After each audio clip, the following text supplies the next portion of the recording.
In a week we're going to be celebrating Christmas Day, and of course, along with Christmas Day comes Christmas Eve, and we celebrate the birth of the child, the birth of baby Jesus, 7-pound, 4-ounce baby Jesus. I don't know if he was 7 pounds, 4 ounces. It just sounded like a good number. We have no idea. And when you think of that night long ago in the manger, what song comes to your mind? Go ahead, you can talk. Silent Night. That was exactly the one I wanted to think about. Such a sweet and mellow song, isn't it? Silent night, holy night, all is calm, all is bright. It has almost a romantic feeling about it, doesn't it? Isn't it? Doesn't it bring back just that good feeling? It's almost unreal. This calm scene of the animals quietly sitting there as this family invades their territory.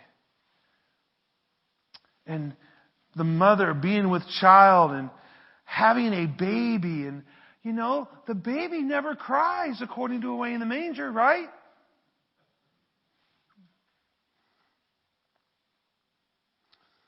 But I would argue that this birth, this night in the manger was probably anything but calm. Think about it.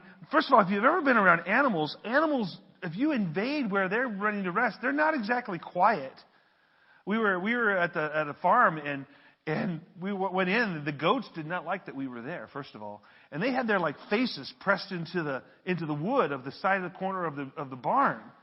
They were not happy. So I doubt, unless God put some, and you can believe this if you want, because I don't know, God put some calming over all the animals and made them, even the way in the manger says the cattle are lowing, it's not that it's just this calm. I don't believe it was. I don't believe that Mary's birth was, Jesus' birth was easy on Mary. Mary was not excluded from the curse. I'm sure that's one thing I do like about the nativity. It shows her in pain, screaming.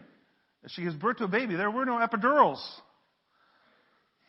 All she could do was squeeze Joseph's hand. I'm sure he screamed a few times too, as she's squeezing his hand.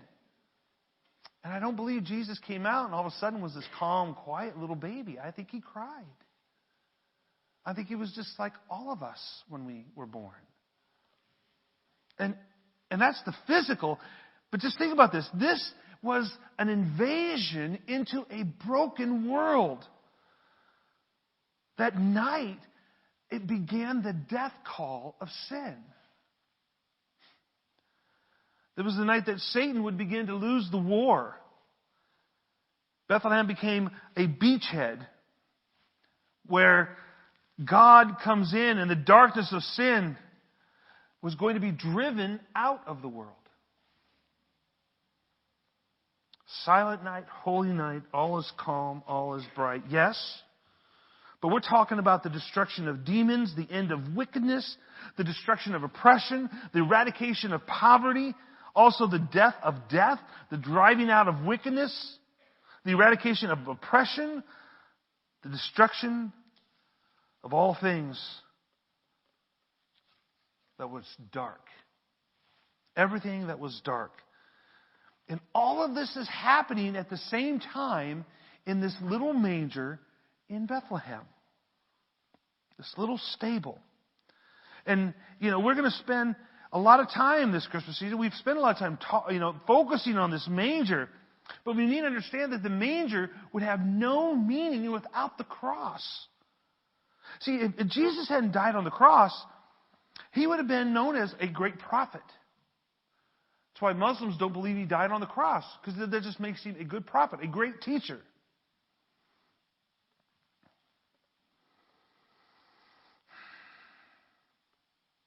And if that's the case, we probably couldn't care less about the manger. Without death and the resurrection of Jesus Christ, that's all he would be. But he wasn't just that. He was the Son of God. And you can't disconnect the manger and the cross. Without one, you don't have the other. You have to have them both.